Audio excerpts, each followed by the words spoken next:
So did you lose someone to conspiracy theory? And if your answer is no, I would ask you to look harder, maybe at yourself. Maybe you're the one that's who's been lost to conspiracy theory. And today I really want to talk about that topic. I spoke a little bit about it a few months ago after I went to see a conference on that specific topic, because the conversation I've been having lately are getting more and more insane, I guess. And I thought I could do a funny podcast on that. So my name is Peggy van der Plash. Thank you for being here with me.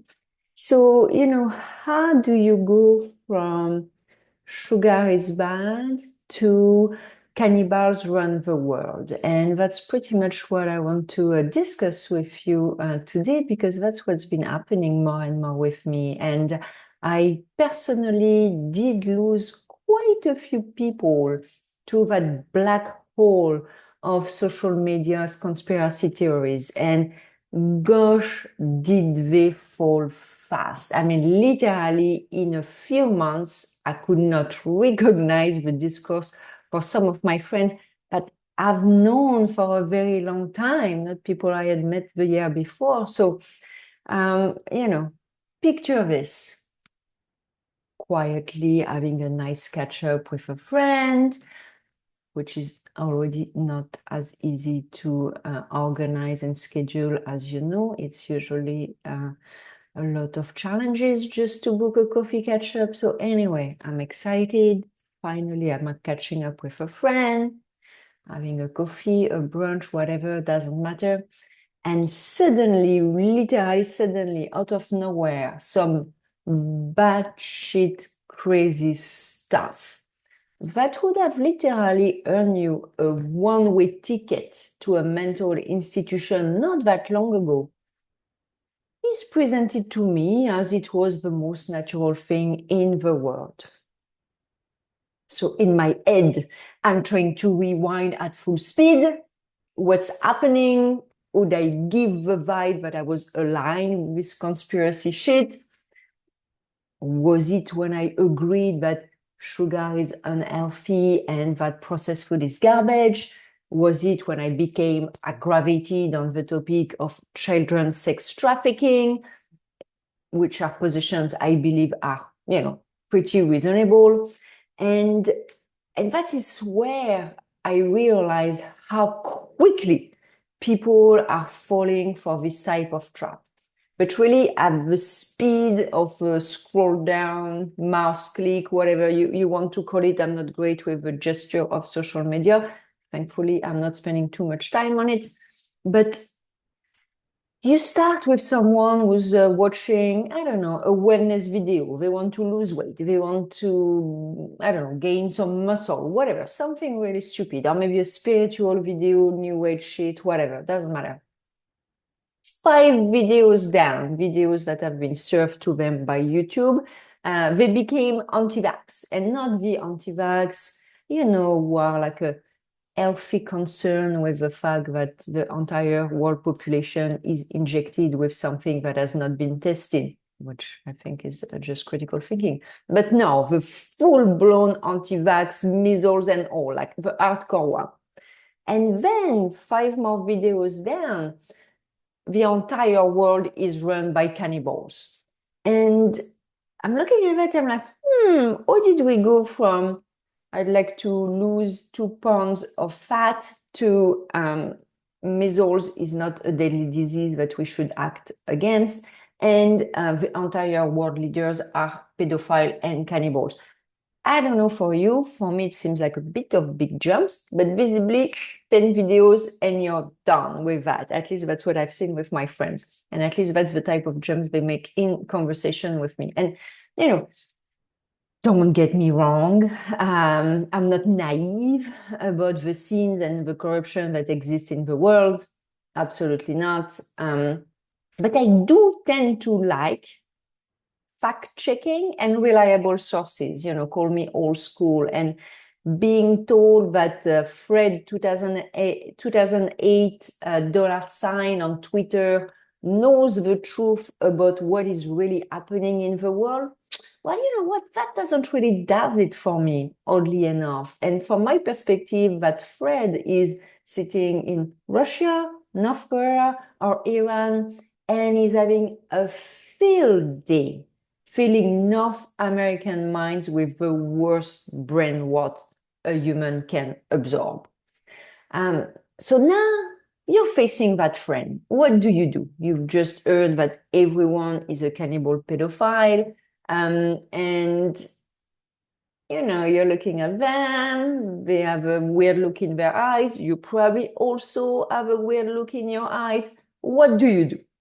So personally, I start to imperceptibly, or at least I think it's imperceptibly, shift very uncomfortably on my chair from one butt cheek to another, confused about what is happening and what to do next.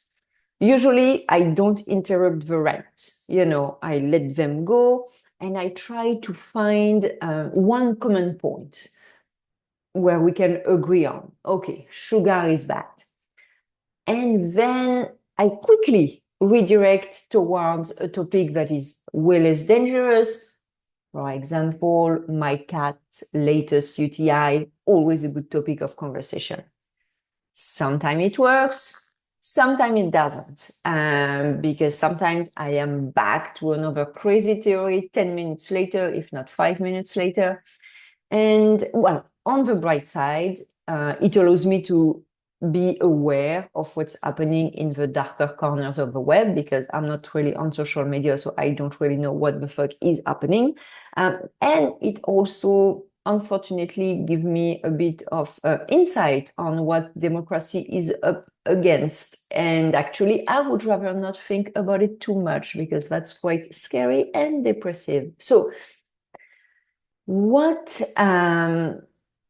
happening when you're going through that coffee? You try to redirect, you try to whatever, and now, well, finally, or maybe not finally enough, it's time to say goodbye and, you know, maybe see you soon.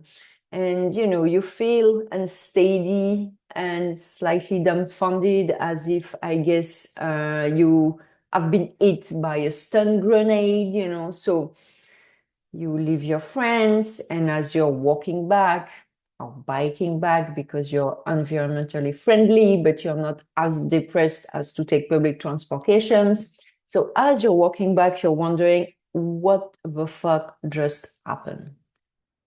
Did an alien take possession of your friend? I mean, that can be the only explanation of a conspiracy theory, I assume. So you replay what you said and start questioning your sanity. At least for me, that's how it plays out. Did they really see that? Could I have misunderstood?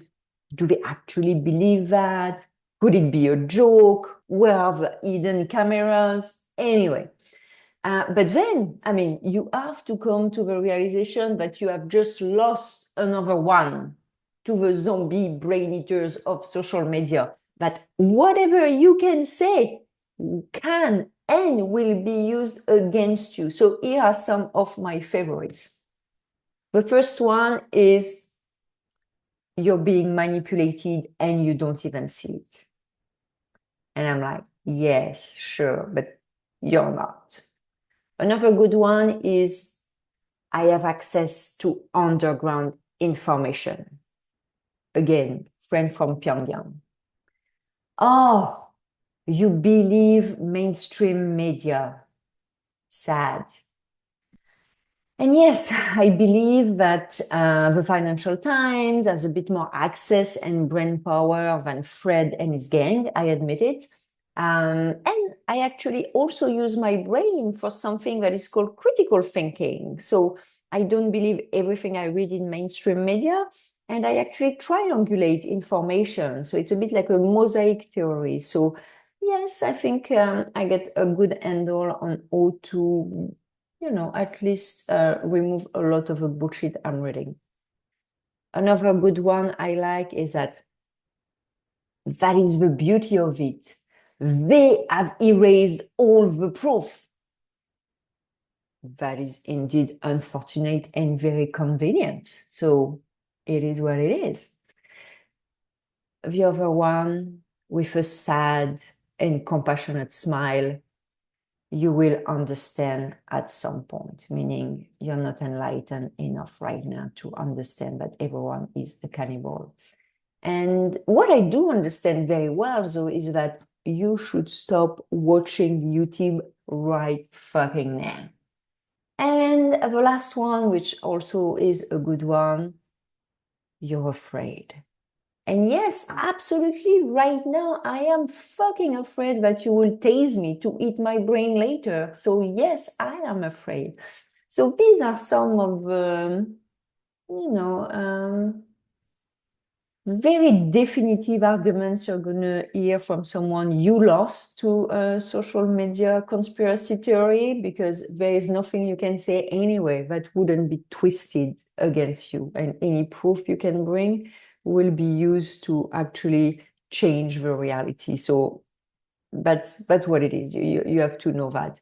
So where do you go from here? Well, personally, I go nowhere, Some of my relationship have imploded when, after being told and baited for too long with stupidity, I decided to share my views too.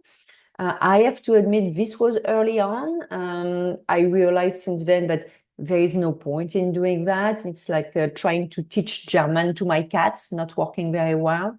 So for those friends who can control themselves 90% of the time, I give them the grace of the 10% of insanity, like the drunk uncle we tolerate at Thanksgiving because he's usually a good guy. With the others who could not control themselves with their opinions and injunctions, I just faded away.